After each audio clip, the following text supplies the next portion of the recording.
pwede, pahawak lang ya. Thank you ya. Ayo, okay, baba lang ya.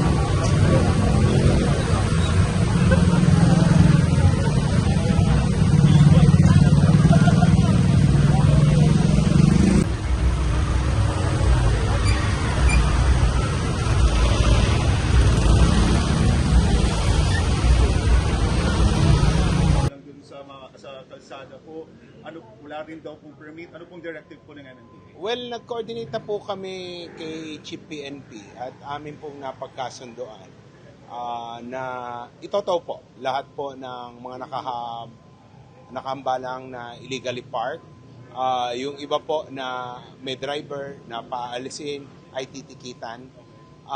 Dahil kami po ay, bagamat ginagalang po namin yung karapatan ng bawat isa na magpahayag ng kanilang saloobin, kailangan po rin nating irespeto yung karapatan ng ordinaryong mamamayan na gusto lang pumasok sa trabaho, pumasok sa eskwela at makarating sa kanilang pupuntahan ng hindi naman po napuperwisyo. So, yun po ay kailangan naming proteksyonan din.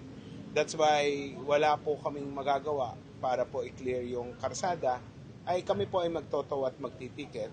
At ngayon po ongoing yung pag-a-adjust noong barrier po ng bus carousel para po bigyan daan yung mga pribadong sasakyan na makadaan doon. Kasi it appears po, nahihirapan po kaming patabihin yung mga nagrarally ng mga tao, nagko-cross, humaharang.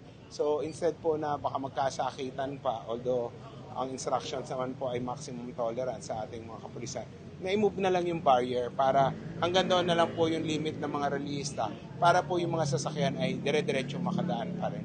Sir, tama po ba, hindi po nagsabi or biglaan po itong rally? Well, noong mga 4:30 ng umaga, noong nagko-converge na po yung mga sasakyan tsaka yung mga rallyista, nagsisimulang dumating, kami po ay nakipag-coordinate sa QCPD. Dahil sa amin pong end sa MMDA, wala pong pasabi, walang coordination. So, agad naman pong pinuntahan ng QCPD yung mga released at itapos po na wala pong permit dahil sila po mismo hindi nila alam na merong ganoong pagtitipon po dyan sa People Power Monument. So again, kami po naman ay nananawagan lang sa ating mga kababayan na kasali dito sa pagtitipon na ito na sana po igalang din natin yung karapatan ng iba. Lalong-lalo na po yung gusto lang magtrabaho at maghanap buhay na alam naman po natin marami po dyan arawan ng sweldo. So kung hindi sila makakarating na maaga sa kanilang trabaho, mababawasan sila ng sweldo. Yung iba baka maka-absent pa na yun pong kikitain nila na nawala. Na maaring yun lang po yung inaasahan nila pangkain sa kanilang pamilya ay baka mawala pa. So sana po igalang po natin yan. Chairman, in terms of deployment po ng mga MMDA personnel natin, paano po natin i-handle? Kasi sabi, baka daw po tumagal pa.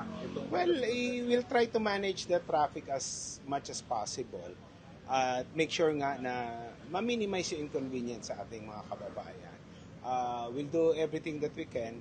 At sana po lang makipag-cooperate nga rin po yung mga nagrarally para nga po ma-minimize naman yung perwisyo sa ating mga kababayan.